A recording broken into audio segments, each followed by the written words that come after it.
والإسلام ديني ومحمدا رسول الله ويقيني أدنو إليه ساجدا بجبيني اقبل صلاتي وللصواب اهديني. قال الله تعالى إنا أنزلناه في ليلة القدر ليلة القدر خير من ألف شهر تنزل الملائكة والروح فيها بإذن ربهم من كل أمر سلام هي حتى مطلع الفجر. پیارے دوستوں، پیارے ساتھیوں، اللہ رب العزت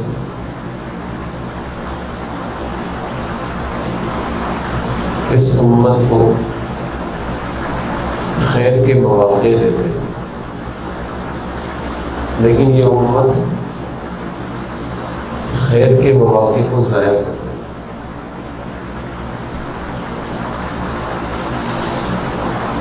ابھی رمضان کا مہینہ ہے، یہ خیر کا موقع، لیکن ہر کوئی اپنے اعمال کا محاسبہ کرے تو پتہ چلے گا کہ پورا کا پورا رمضان جو ہے نا، ہم نے خیر کے مواقع کو ضائع کیا۔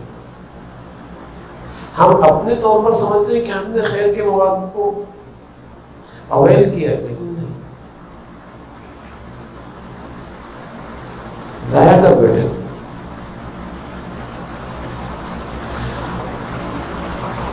ارے یہ وہ خیر کے مواقع کہ پچھلے جو نبی ہیں نا، انبیاء علیہ السلام،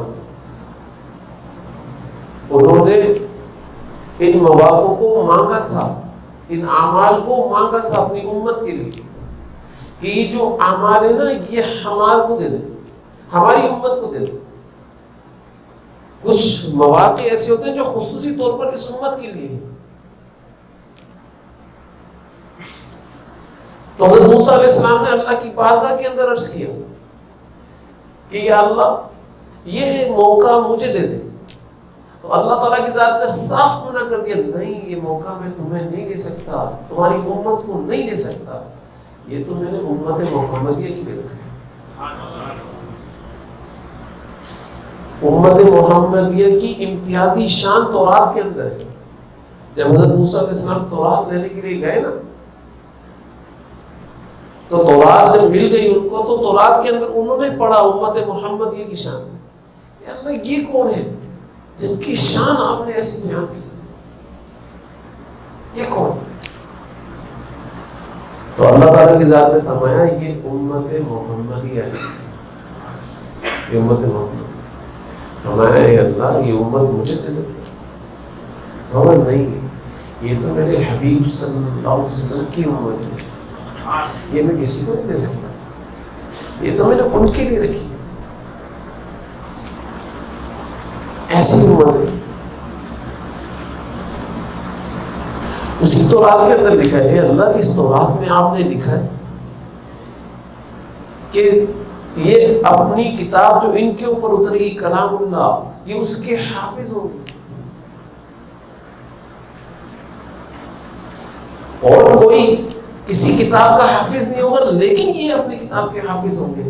اے اللہ اتنا زبردست حافظہ ہوگا ان کا، تو یہ امت مجھے دے دے۔ فرمایا نہیں، یہ امت تو تمہیں نہیں مل سکتی، یہ امت تو امت محمد، یہ حضور صلی اللہ علیہ وسلم کی ذات کے لیے رکھی ہے میں نے، یہ امت کسی اور نبی کو نہیں عطا کروں۔ اور یہی امت یہ سارے اعمال کو اور خیر کے مواقع کو ضائع کر، سارے اعمال کو اور خیر کے مواقع کو ضائع کر۔ ارے سمجھیے گا، پہلے جب زکوٰۃ ہوتی تھی نا، تو حضرت موسیٰ علیہ السلام نے فرمایا اے اللہ، تورات کے اندر ہی لکھا ہے کہ اے اللہ یہ عجیب امت ہے کہ اپنی زکوٰۃ یہ ادا کریں گے اور یہی لوگ کھائیں گے۔ ہمارے یہاں تو الٹا ہے نا کہ ہم لوگ جب زکات دیتے تو آپ بولتے کہ بھی اونٹی چوٹی کے اوپر رکھ دو جا کر, اور ایک آسمان سے آگ نازل ہوتی ہے اور وہ اس کو کھا جاتی, جلا کر خاک کر دیتی. اگر زکات حلال پیسے سے دی گئی ہے تو جلا کر خاک کر دے گی, اور حرام پیسے سے نہ کی گئی ہے تو نہیں جلائے گی. یہ پچھلی امتوں کے اندر ہوتا تھا. تو یہ ان کی خاصیت ایسی ہے کہ یہ جو زکات ادا کریں گے اور یہ خود ہی کھائیں گے. تو یہ امت جو ہے نا, یعنی امت آپ مجھے عطا فرما دیں, تو اللہ تعالیٰ کی ذات نے فرمایا نہیں عطا کر سکتا. یہ بار بار جملے جو بول رہا ہوں یہ حدیث کی روح سے بتا رہا ہوں میں آپ کو, ٹھیک ہے نا. ہمیں تو یہ ساری باتیں اللہ کے نبی صلی اللہ علیہ وسلم کی ذات نے بتائی ہے نا, جب ہی ہم تک پہنچی ہے.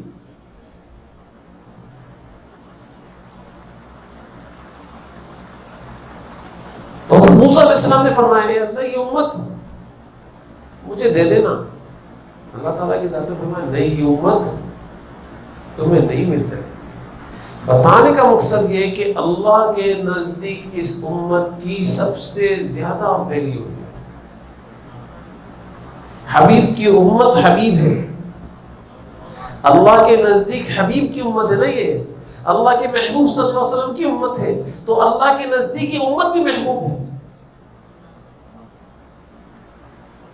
جس سے اللہ تعالیٰ کی ذات نے سب سے زیادہ محبت کی ہے, تو بتائیے اس کو چیز بھی ایسی عطا کریں گے نا, اس کو امت بھی ایسی عطا کریں گے. تو اس لیے اللہ تعالیٰ کی ذات نے حضور صلی اللہ علیہ وسلم کو امت بھی ایسی عطا کی, اور بڑی لاڈلی امت ہے, بڑی لاڈلی امت. ایک صحابی ہے, فرمایا یا رسول اللہ روزے کی حالت کے اندر بیوی سے نا تعلق بنا بیٹھا, تعلق قائم کر بیٹھا, کیا کروں, پریشان ہوں. فرمایا بھائی تمہیں نا 60 یا تو روزے رکھنے پڑیں گے یا ایک غلام آزاد کرنا پڑے گا, تو ایک غلام آزاد کر دو. فرمایا یا رسول اللہ میں غریب آدمی ہوں, میں غریب آدمی ہوں, میں ایک غلام کہاں سے لے کر آؤں گا, میں تو نہیں لا سکتا. تو پھر بھائی اگر تم غلام نہیں لا سکتے تو پھر 60 روزے رکھ لو لگاتار. فرمایا یا رسول اللہ ایک روزے کے اندر میری یہ حالت ہو گئی, اگر 60 روزے رکھوں گا تو میری کیا حالت ہوگی, مجھ سے ہی کام نہیں ہو سکتا ہے. وہ فرمایا بھائی پھر ایک کام کرو, تیسرا حل ہے, اور وہ یہ کہ 60 مسکینوں کو کھانا کھلا دو. یہ تیسرا حل ہے. اب 60 مسکینوں کو کھانا کھلانے کی بات آئی تو فرمایا یا رسول اللہ میں تو اپنا کھانا خود نہیں کھا سکتا, اتنا غریب ہوں, میں 60 مسکینوں کو کھانا کیسے کھلاؤں گا, میں تو نہیں کھلا سکتا. فرمایا اچھا بیٹھ جا, بٹھا دیا. اتنے میں کچھ دیر کے اندر صدقہ آیا اونٹوں کا, تو اللہ کے نبی صلی اللہ علیہ وسلم فرمائے یہ لے تیرا انتظام اللہ تعالیٰ کی ذات نے کر دیا, اب تو جا کر مسکینوں کو کھانا کھلا دے. اب سنیں غور سے. فرمایا یا رسول اللہ پورے مدینے کے اندر مجھ جیسا مسکین کوئی نظر نہیں آتا.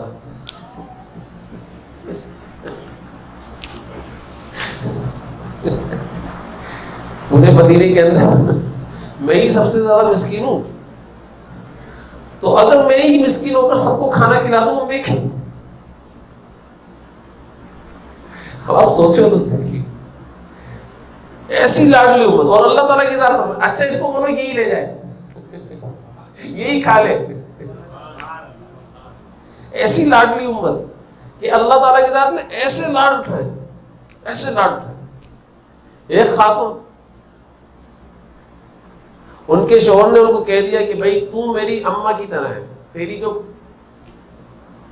پیٹھ ہے وہ میری امی کی طرح ہے. تو پہلے ہی جو جملے بولے جاتے تھے نا اس سے طلاق ہو جایا کرتی تھی, حرام ہو جایا کرتی تھی, اور ہمیشہ کے لیے ایسی طلاق ہوتی.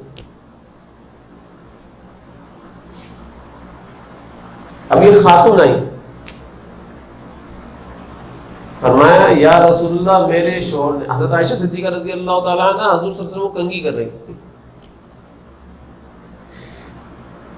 تو یہ خاتون آئی, فرمایا یا رسول اللہ صلی اللہ علیہ وآلہ وسلم میرے شوہر نے مجھے اس طریقے سے کہہ دیا ہے. تو وہ رواجی طلاق تھی, تو حضور صلی اللہ علیہ وسلم نے کیا فرمایا کہ بھائی تم تو اس کے لیے پوری حرام ہو گئی ہو, اب تو تم اس کے لیے حلال نہیں, لہذا تمہیں تو طلاق ہو گئی. اب یہ خاتون حضور صلی اللہ علیہ وسلم سے فرما رہی یا رسول اللہ میں بڈھی ہو گئی ہوں, بڑھاپا آ گیا ہے, میرا شوہر بھی بڈھا ہو گیا ہے, میں اپنے بچوں کو چھوڑ کر کہاں جاؤں گی, اس کے پاس چھوڑوں گی اپنے شوہر کے پاس تو تربیت کا مسئلہ, اپنے ساتھ لے کر جاؤں گی تو پھر میں کمانے کے لیے کہاں نکلوں گی, کیا کما کر کھلاؤں گی ان کو, میرے لیے تو بڑا مسئلہ ہو جائے گا. فرمایا نہیں بھائی یہ کام تو ہو گیا, ابھی جو تو ریزن دے دیے یہ ریزن تو مانے نہیں رکھتے, لیکن تیری طلاق ہو گئی. تو اس نے جب یہ سنا تو حضرت عائشہ صدیقہ رضی اللہ تعالیٰ فرماتی ہے اس نے بولا حضور صلی اللہ علیہ وسلم کی ذات کو, یا رسول اللہ ٹھیک ہے میں آپ کے رب سے بات کرتی ہوں, میں آپ کے رب سے بات. اور اس نے جو گڑ گڑانا شروع کیا ہے, اللہ کی ذات سے مانگنا شروع کیا ہے, ایسا مانگا کہ اللہ تعالیٰ کی ذات نے قیامت تک کے لیے اس کا واقعہ قرآن کے اندر نازل کر دیا. ایسا مانگا. حضرت خولا رضی اللہ تعالیٰ ایسا مانگا کہ قیامت تک کے لیے قد سمع اللہ قول التی تجادلک فی زوجہا وتشتکی الی اللہ.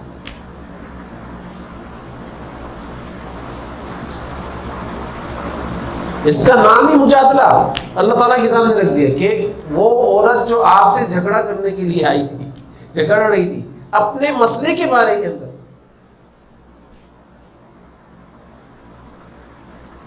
اللہ تعالیٰ کی ذات ہی فرما رہے کہ میں نے تم دونوں کی باتوں کو سنا,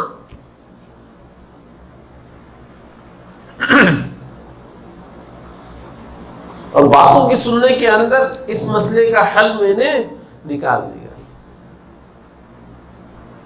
اب یہ وحی اتر رہی ہے, اور حضرت عائشہ صدیقہ رضی اللہ تعالیٰ عنہ اس خاتون کو بولی دیکھ چپ ہو جا, تیرے مانگنے کی وجہ سے اللہ تعالیٰ کی ذات نے وحی اتار دی ہے. تو اس عورت نے چپ ہونے کی بجائے اور تیز رونا شروع کر دیا. کیوں کہ پتہ نہیں وحی کے اندر میرے بارے میں فیصلہ آ رہا ہے, میرے خلاف آ رہا ہے, مجھے نہیں معلوم, میرے خلاف آ گیا تو اور تیز رونا شروع کر دیا. اگر میرے خلاف آ گیا میں کیا کروں گی, اس نے اور تیز رونا شروع کر دیا. کہ حضور اکرم صلی اللہ علیہ وسلم نے اس خاتون کو بتایا بھائی مبارک ہو, اللہ تعالیٰ کی ذات نے تیرے حق کے اندر فیصلہ کر دیا, تیرے حق پر فیصلہ ہوا, جاؤ 60 مسکینوں کو کھانا کھلاؤ یا ایک غلام کو آزاد کرو, تمہارا مسئلہ ہے. دیکھیں اللہ تعالیٰ کی ذات ایسے لاڈ اٹھائے. یہ جو صحابہ کرام رضوان اللہ علیہ اجمعین کے ساتھ ہوا کہ اللہ تعالیٰ کی ذات نے ان کے لاڈ اس طریقے سے اٹھائے کہ جو وہ مانگا کرتے تھے اللہ تعالیٰ فوراً قبول کرتے تھے اور کر دیا کرتے تھے.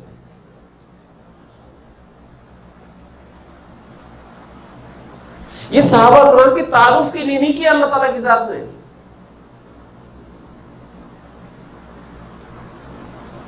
میں آپ کو حقیقت بیان کر رہا ہوں, یہ صحابہ کرام کا تعارف نہیں تھا, بلکہ یہ ان اعمال کا تعارف تھا جو صحابہ کرام کے اندر کوٹ کوٹ کے اللہ تعالیٰ کے حبیب صلی اللہ علیہ وسلم کے ساتھ بھر دیا تھا. جو عشق و محبت اللہ کے حبیب صلی اللہ علیہ وسلم کی صحابہ کرام کے اندر قلوب کے اندر بھری ہوئی تھی, یہ اس کا تعارف ہے. جو اعمال صحابہ کرام رضوان اللہ علیہ اجمعین کے اندر بھرے ہوئے تھے، یہ اس کا تعارف ہے کہ اگر آج یہ امت وہ اعمال اپنے اندر بھر لے تو ان کی اسی طریقے سے مدد ہوگی جس طریقے سے صحابہ کرام کی بھی مدد کیا کرتا تھا. اللہ تعالیٰ بتا رہے ہیں.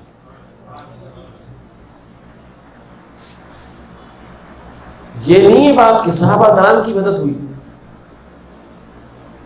بات یہ ہے کہ اللہ کے حبیب صلی اللہ علیہ وسلم کی ذات نے بتایا یہ کہ دیکھو آنے والی امت یہ اس طریقے سے اعمال اختیار کرنا شروع کر دے گی جس طریقے سے میرے صحابہ نے کیا ہے، جس طریقے سے میرے صحابہ نے اطاعت کی ہے، اس طریقے سے اطاعت پر آ جائے گی. تو صحابہ کی جیسے اللہ نے مدد کی ہے، نصرت اتاری ہے، اسی طریقے سے تمہاری بھی نصرت ہوگی، تمہاری بھی مدد ہوتی ہے. بس اعمال کے اندر ویسے آ جائے. ہم تو یہ کہہ کر گزر جاتے نا بھائی وہ صحابی تھے اور ہم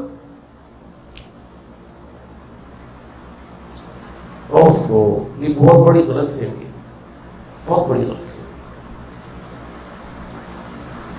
بہت بڑی غلط فہمی. ایک ماڈل کا مطلب کیا ہوتا ہے؟ ایسا ہی بنا دو، اس کا مطلب یہ ہوتا ہے ایسا ہی. صحابہ کرام ماڈل تھے، ماڈل بتانے کا مطلب یہ تھا، ماڈل بنانے کا مطلب یہ تھا امت کو کہ ایسے ہی بن جاؤ، ایسے ہی بن جاؤ. جس طریقے سے صحابہ کی میں نے مدد کی اسی طریقے سے پھر تمہاری بھی مدد کروں گا.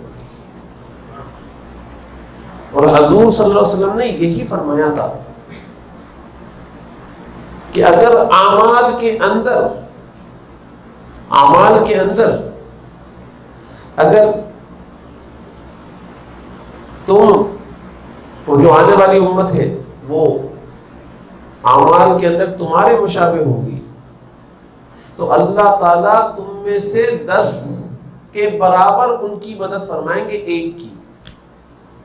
تو صحابہ کرام رضوان اللہ علیہ اجمعین نے عرض کیا یا رسول اللہ ہم میں سے 10 ہوں گے یا ان میں سے 10 ہوں گے؟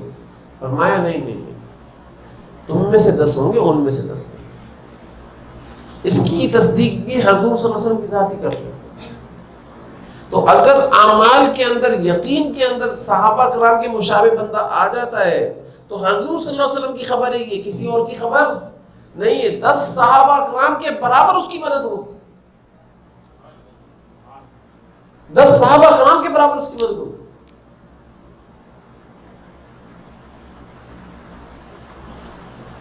اور پھر ایک حدیث کے اندر اگر یہ اس طریقے سے عمل کر لیتا ہے تو 50 صحابہ کرام رضوان اللہ علیہ اجمعین کے برابر اس کو اجر دیا جائے گا. حضور صلی اللہ علیہ وسلم فرماتے.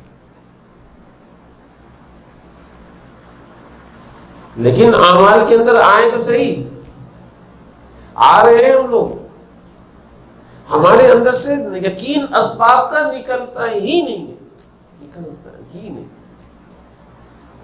ہی نہیں. اسباب کا یقین اتنا اندر تک گھس گیا ہے کہ اس کو کسی گھڑی نکالتے ہی نہیں.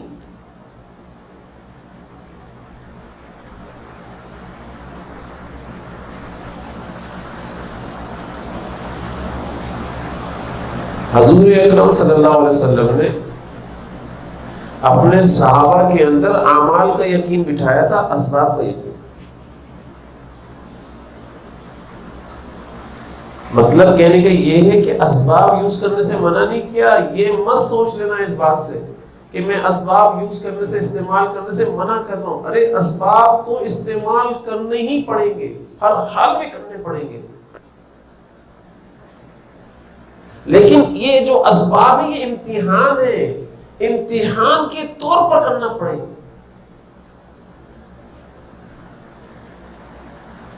بندہ امتحان دیتا ہے تو کیا کرتا ہے؟ امتحان کے طور پر جب پیپر دے کر آتا ہے تو کیا بولتا ہے؟ کیا بول رہا ہوتا ہے؟ اس کو ڈر لگا ہوا ہوتا ہے، شک کے اندر ہوتا ہے، پتہ نہیں پیپر میرا کیسے ہوا. اپنے طور پر یہ سوچ رہا تھا کہ میں نے اچھا دے دیا، لیکن پھر بھی اس کے بعد کیا بول رہا ہوتا ہے؟ اے اللہ مجھے پاس کر دے، اے اللہ مجھے پاس کر دے، اے اللہ مجھے پاس کر دے.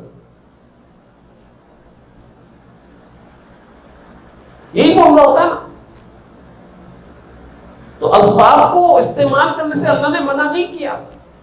اسباب تو پیدا ہی میرے اور آپ کے لیے کیے, لیکن بات ساری ہے کہ اس کو امتحان کے طور پر استعمال کرو. اللہ تعالیٰ کی ذات نے انبیاء علیہ السلام کو استعمال کرنے کے لیے اسباب دیے تھے, اور استعمال کرنے کے اندر یہ بتا دیا تھا کہ اسباب میں نے اس لیے دیے ہیں کہ جب تم اسباب استعمال کرو تو اس کو استعمال کرنے کے بعد اس سے جو نتائج تمہیں حاصل ہوتے ہیں اس کی طرف تمہاری نگاہ ہوتی ہے, میری ذات کی طرف ہوتی ہے.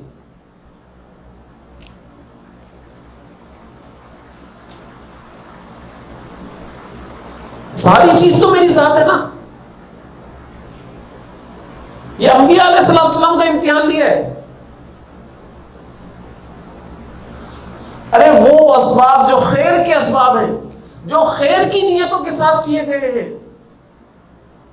بندہ جب خیر کا کام کر رہا ہوتا ہے نا تو وہی سوچتا ہے میری مدد اللہ کی ذات کی طرف سے یقینی ہے, اور جیسا میں نے سوچ لیا نا ویسا ہوگا, میری نیت کے اوپر ہوگا.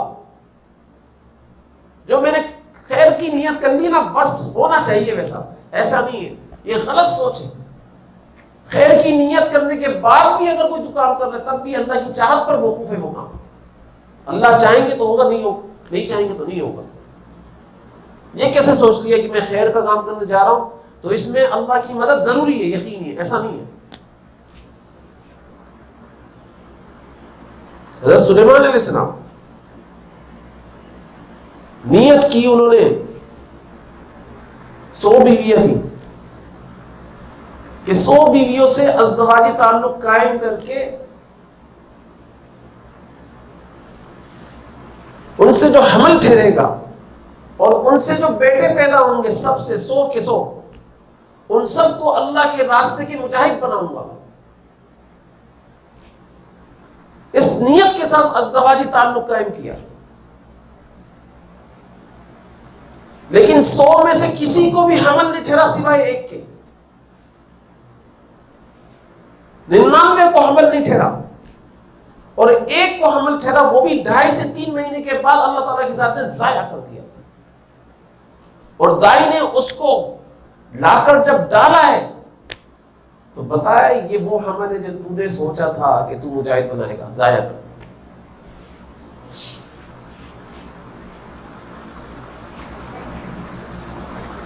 خیر کی نیت تھی یا نہیں تھی؟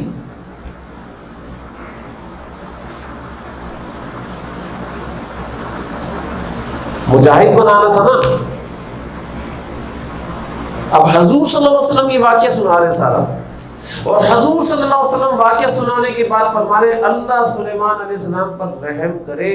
اگر وہ کہہ دیتا اللہ تیری چاہت کے ساتھ, تیری چاہت ہے تو یہ کام ہو جائے, اگر وہ کہہ دیتا تو اس کی چاہت کے اوپر اللہ تعالیٰ سارے کام بنا دیتے اپنی چاہت کے اوپر.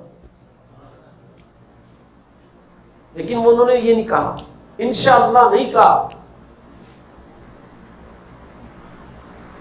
کہ اے اللہ اگر آپ چاہیں تو یہ ہو جائے. تو بتایا جا رہا سارا جو انبیاء علیہ السلام ہے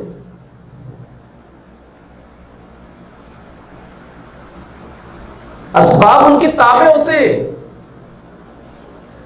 اور اللہ تعالیٰ ان کو اسباب خوش ہو کر دیتے, راضی ہو کر دیتے. لیکن پھر بھی اللہ تعالیٰ ان اسباب کو راضی ہو کر دینے کے اندر بھی یہ جاتے ہیں کہ بھائی یہ میری چاہت کے اوپر موقوف کرے اپنی چاہت کو.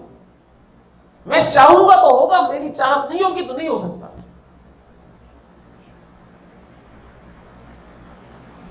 جب سارے انبیاء علیہ السلام سے اللہ تعالیٰ کی ذات کی یہ چاہت ہے کہ بھئی اپنی چاہتوں کو میری چاہت کے اندر موقوف کرے, تو پھر میں اور آپ کہاں پر ہیں بھائی؟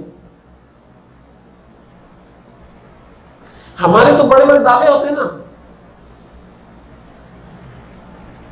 یقین جانو انشاءاللہ کو ہم نے مذاق کی چیز بنا دیا,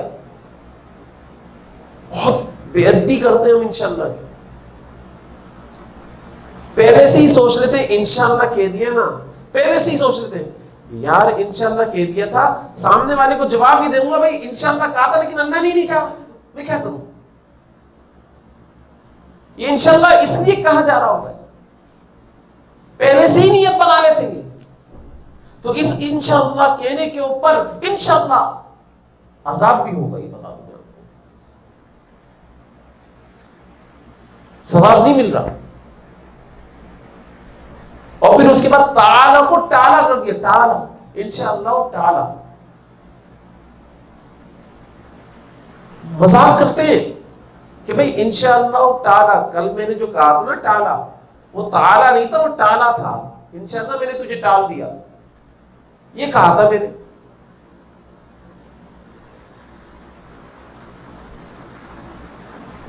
وہی جملے کہتے ہیں نہیں کہتے ہم لوگ. تو انشاءاللہ تعالی یہ سخت بے ادبی ہے, سخت بے ادبی,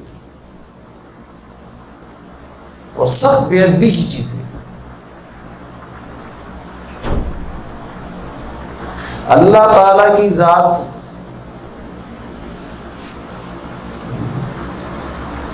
نے جو انشاءاللہ کہنے کا حکم دیا ہے, اس انشاءاللہ کہنے کی بے ادبی کس انداز میں کی جا رہی ہے؟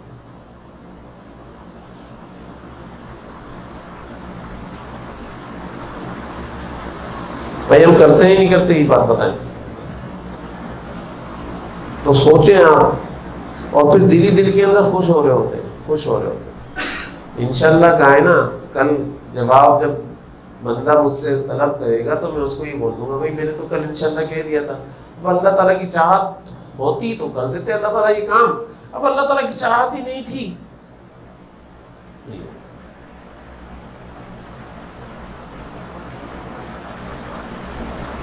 اگر کام نہیں ہو رہا ہے انشاءاللہ کہنے کے اوپر, یقین جانے پہلے سے ہی آپ نے سوچ لیا تھا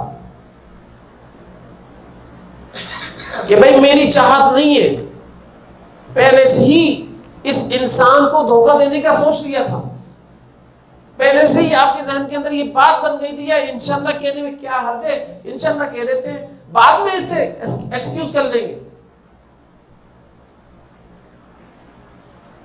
پہلے سے یہ بات سوچ کر رہے ہو تو اس بات کو سمجھ لینا کہ اللہ کے حکم سے آپ اس انشاءاللہ کی بے ادبی کر رہے ہو. نعوذ باللہ من ذالک.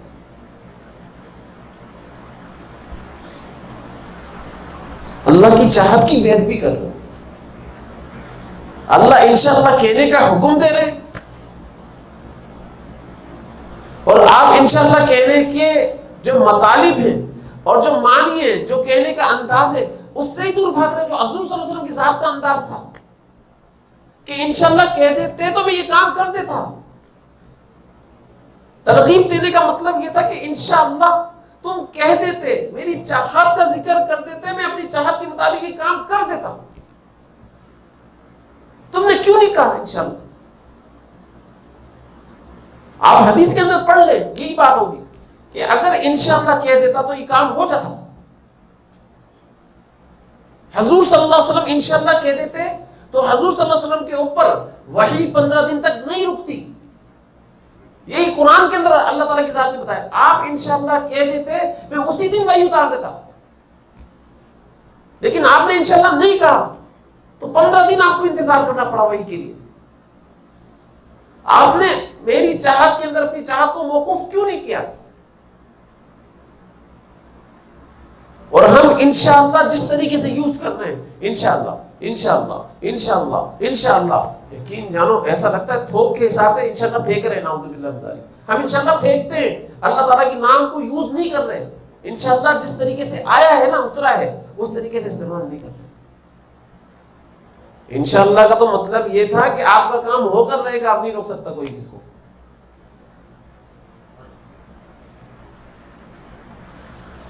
انشاءاللہ کا مطلب یہی ہے, آپ کا کام آپ نے اللہ کی چاہت پر چھوڑ دیا اور اللہ تعالیٰ کی چاہت کے اوپر یہ کام ہو کر رہے گا.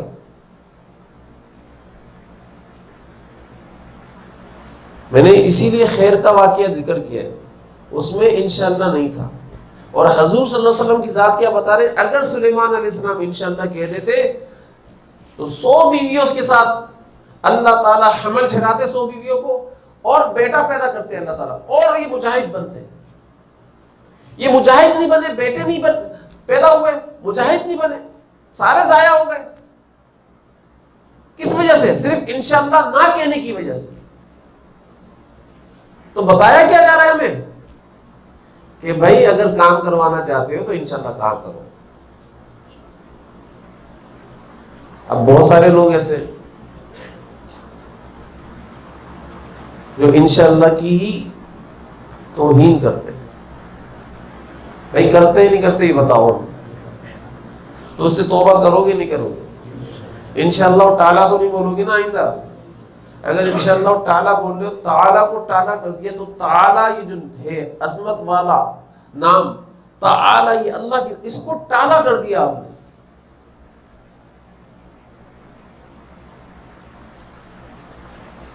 جب ٹالا کر دیا تو بیعت بھی کس کی نام کی کیا آپ نے؟ ذہن کے اندر پہلے سے ہی سوچ بنائی ہوئی ہوتی ہے کہ بھائی میں انشاءاللہ کہہ رہا ہوں، بس انشاءاللہ کہہ دیا، اب اس کو کہنے کے لیے کچھ میرے پاس مواد آ گیا.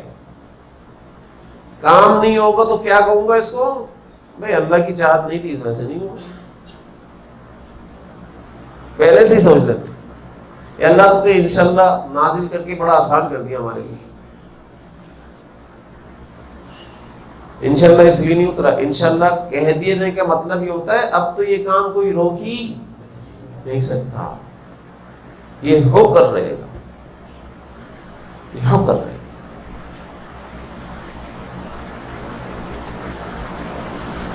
بعض لوگ بولتے ہیں اس کا ترجمہ یہ، اگر اللہ چاہے، اگر اللہ چاہے.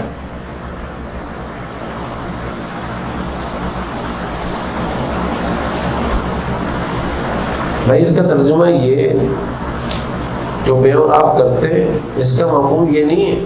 اس کا مفہوم یہ ہے کہ تمہاری زبان سے، تمہاری نیت کے اعتبار سے انشاءاللہ نکلا ہے تو اللہ تعالیٰ کی ذات نے چاہ لیا.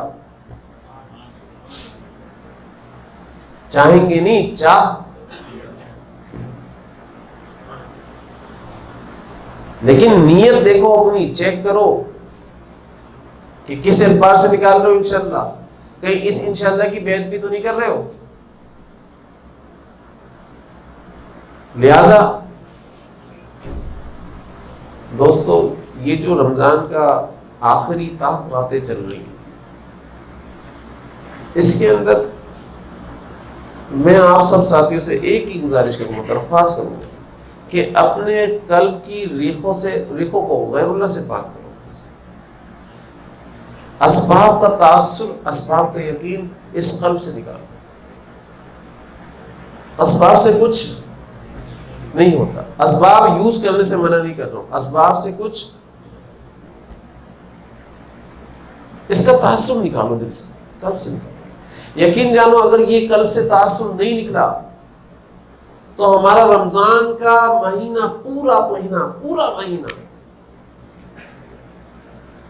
جو ہم نے عبادتیں کی ہیں، ٹوٹی پھوٹی جیسی بھی عبادتیں کی ہیں، اور دل کے اندر اللہ کا غیر ہی رہا آخری رات کے اندر بھی، تو اللہ تعالیٰ ساری عبادتوں کو منہ پر دے کر مان دیا.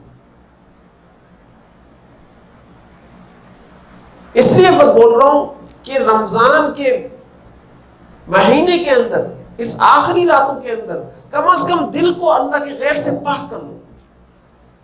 اور یہی حضور صلی اللہ علیہ وسلم کی تعلیمات ہے. میں اپنی طرف سے نہیں کہہ رہا ہوں، حضور صلی اللہ علیہ وسلم نے تعلیم دی. یہ رمضان کے مہینے کے اندر سب سے بڑا جو ذکر ہے وہ لا الہ الا اللہ ہے.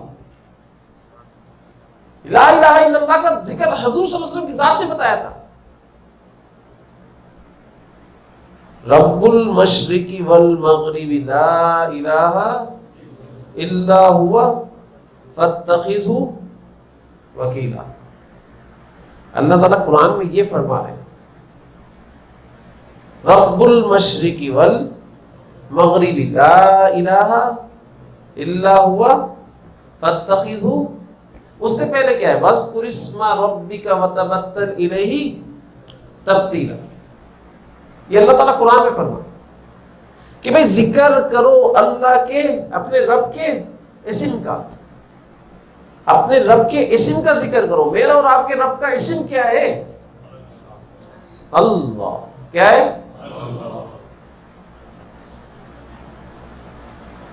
جب میں اور آپ اپنے رب کے اسم کا ذکر کریں گے، یقین جانیں اللہ تعالیٰ کی ذات کی طرف سے میرے اور آپ کے قلب کے اندر سے سارا غیر اللہ کا نکلنا شروع ہو جائے گا. بھئی اللہ نے قرآن میں فرمایا نا وَاذْكُرِ اسْمَ رَبِّكَ. وَاذْكُر کا مطلب ہوتا ہے ذکر کرو. اسم ربک، اپنے رب کے اسم کا. اسم کا مطلب کیا ہوتا ہے؟ نام نا. اللہ کا ذاتی نام کیا ہے؟ ذاتی نام کیا ہے؟ تو اللہ قرآن میں فرما رہے وَاذْكُرِ اسْمَ رَبِّكَ وَتَبَتَّلْ إِلَيْهِ تبتیلا. سب سے کٹ کر اللہ کے اسم کا، اپنے رب کے اسم کا ذکر کرو، سب سے کٹ کر.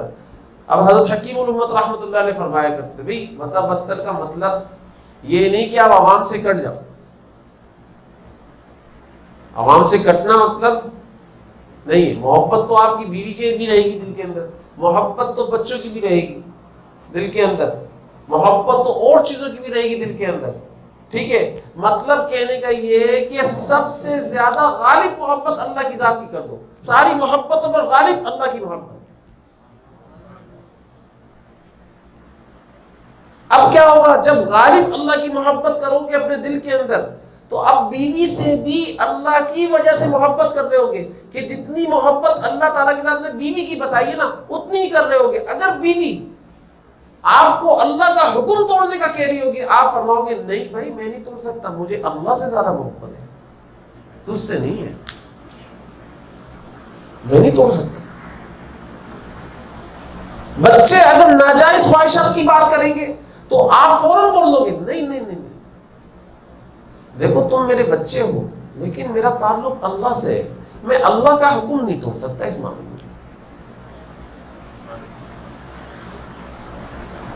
میں اللہ کا حکم نہیں توڑ سکتا. تو یہ حکیم الامت رحمۃ اللہ علیہ فرما رہے کہ سب سے زیادہ محبت غالب کس کی کرو؟ اللہ کی. باقی محبتیں بھی رکھو، کوئی منع نہیں ہے، لیکن غالب کس کی محبت ہونی چاہیے؟ اگر بیوی بچے ناجائز خواہشات کا بولے، کوئی بھی ناجائز خواہشات کا بولے، آپ کا رشتہ دار یا کوئی دوست احباب اس کی محبت آپ کے دل کے اندر ہے، تو آپ فوراً اللہ کی محبت کو غالب کر کے بولو نہیں میں ایسا نہیں کر سکتا، میرا اللہ ناراض ہو جائے گا، اور میں آپ سے اللہ کے لیے محبت کرتا ہوں، میں آپ سے ملتا ہوں. تعلق جو قائم کیا ہوا ہے نا میں نے آپ سے، اللہ کے لیے جوڑا ہوا ہے، میں نے کسی کے لیے نہیں جوڑا ہوا، اپنی ذات کے لیے بھی نہیں جوڑا ہوا، اللہ کی قسم اپنی ذات کے لیے بھی نہیں جوڑا ہوا. آپ سے جو تعلق جڑتا ہے، ملتا ہوں میں، بیٹھ جاتا ہوں آپ کے پاس، یہ سارا تعلق صرف اللہ کے لیے. تو اب کیا کیا ہوا ہے آپ نے کہ سب سے اللہ کی نسبت سے تعلق جوڑا ہوا ہے، تو محبت کس کی غالب ہو گئی آپ کے اوپر؟ اللہ. یہ ذکر کس کا کر رہے ہو آپ؟ اللہ کا کر رہے ہو نا. وَتَبَتَّلْ إِلَيْهِ تَبْتِيلًا. سب سے کٹ کر آپ نے اللہ کا ذکر کر لیا، اور وَتَبَتَّلْ إِلَيْهِ تَبْتِيلًا کے حکم میں آپ بھی شامل ہو گئے.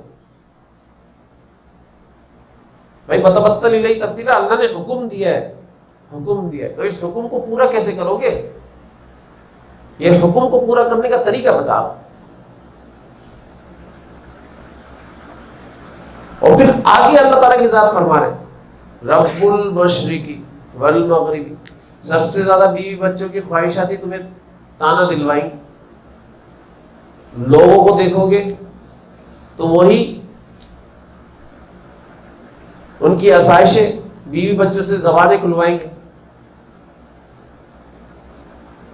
تو اللہ تعالیٰ فرما رہے رب المشرقی والمغربی.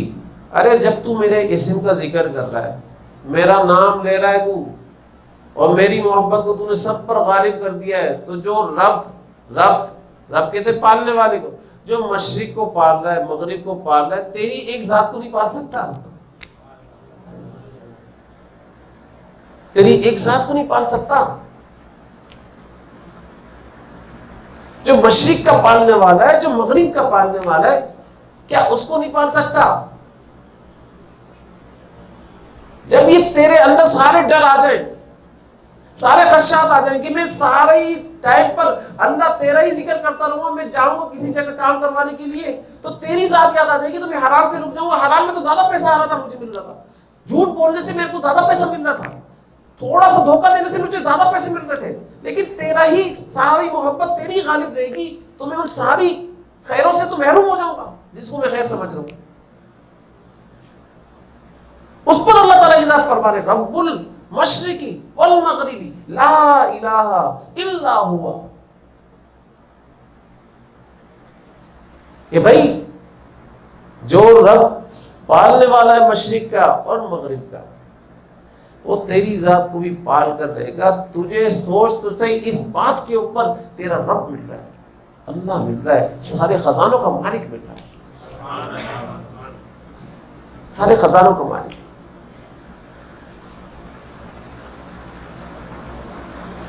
اور پھر کیا کہنا چاہیے پھر اس بات کے اوپر؟ اللہ تعالیٰ فرما رہے لا الہ الا ہو. جب یہ سارے خدشات آ رہے ہوں تو اس وقت کہ لا الہ الا ہو، سب کا انکار کرتا ہوں میں، سب کا، سارے اسباب کا انکار کرتا ہوں، تیری ذات کا اقرار کرتا ہوں کہ تو ہی ہے سب کا پالنے والا، تو ہی ہے سب کو دینے والا، تو ہی ہے عطا کرنے والا، تیرے خزانوں میں کمی نہیں ہے. کیا میری ذات کو نہیں پالے گا؟ تو میرے کام نہیں بنائے گا؟ اللہ تعالیٰ فرمائے جب تم یہ کہہ دو لا الہ الا ہوا فاتخذہ وکیلا. اوفو بھائی، جب ہم کورٹ کے اندر جاتے ہیں کیس لڑنے کے لیے، بڑا زبردست ہمارے پر کیس ہوا ہوتا ہے تو ہم وکیل کرتے نہیں کرتے؟ اور سب سے بہترین وکیل کرتے ہیں معاشرے کا. جتنا بڑا اماؤنٹ کا کیس ہوتا ہے اتنا بڑے اماؤنٹ کا ہم وکیل کرتے ہیں. وکیل دیکھ کر ہی بولتا ہے یہ کیس تو بھائی بڑے اماؤنٹ کا ہے، اتنی فیس ہوگی میری فیس 25 لاکھ ہوگی. اور بعض وکیل تو طے کرتے شیئر کتنا ہوگا میرا یہ جب میں کیس لڑوں گا، 10% لوں گا. وہ بولتا سارا ہی جا رہا ہے، اس سے بہتر ہے کہ یہ وکیل جو ہے نا بڑا زبردست قسم کا ہے، چلو 10% ہی دے دوں، 5% دے دوں گا. تو اللہ تعالیٰ کی ذات کیا فرما رہے بھائی، جب تو یہ سارے کام کر رہا ہو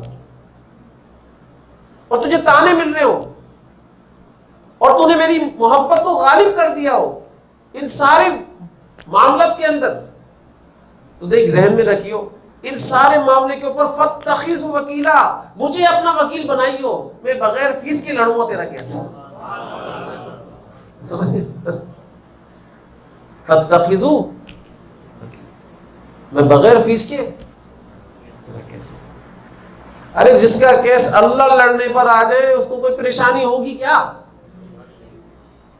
اللہ بولنے میرے کو بھاری بھرکم فیس نہیں چاہیے، مجھے فیس ہی نہیں چاہیے. پورے ایمان کا کیس ہے تیرا، پوری زندگی کا کیس ہے، اس سارے کیس، آخرت کا کیس ہے تیرا، آخرت کا کیس، جنت تک پہنچانے کا. تو مجھ سے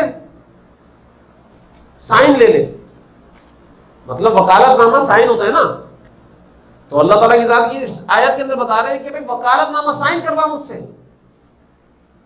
فاتخذ وکیلا، سارا کیس میں لڑتا ہوا تجھے کہاں پہنچا دوں گا، جنت تک پہنچا دوں گا.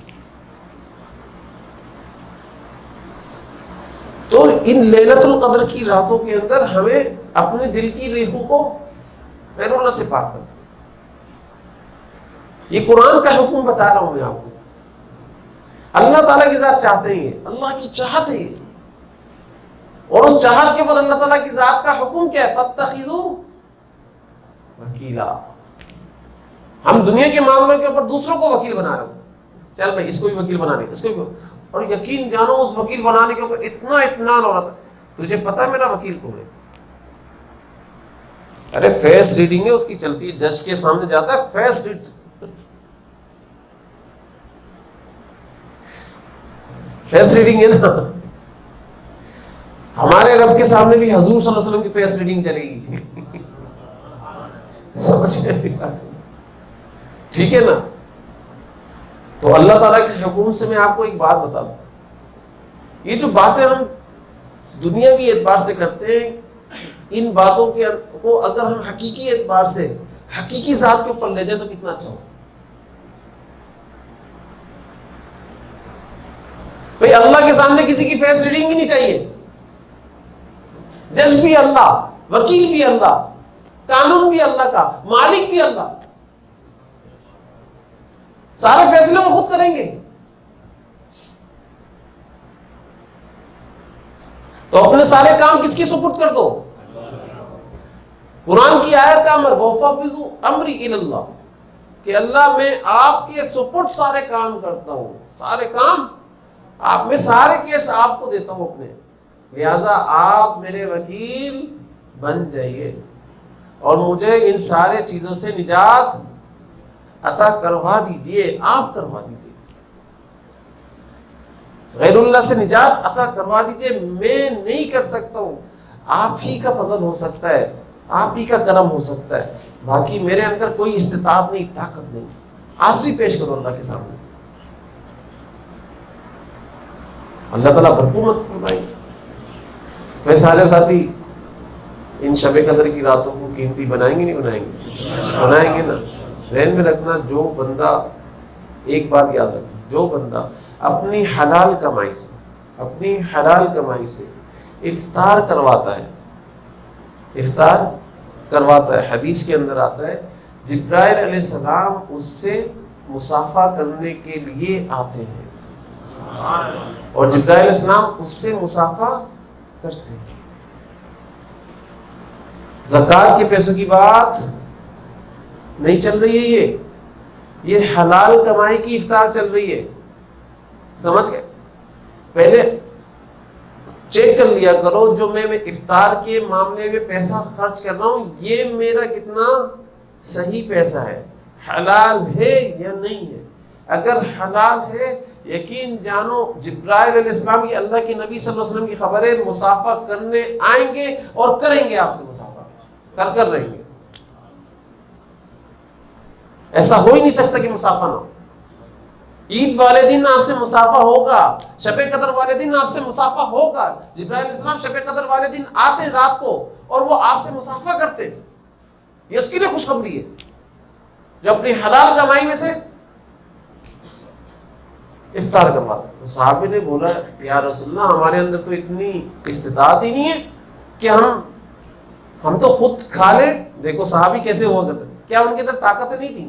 کیا وہ بزنس نہیں کر سکتے تھے؟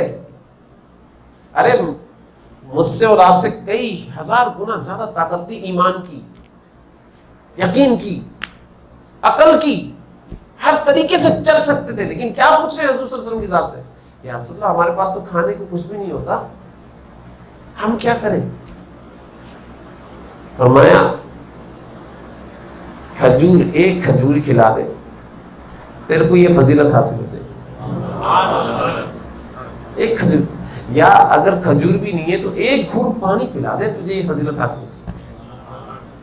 اگر پانی بھی نہیں ہے تو ایک گھونٹ لسی پلا دے، جو تیرے پاس ہے نا وہ کر دے تو تجھ کو یہ فضیلتیں حاصل ہو جائیں گی.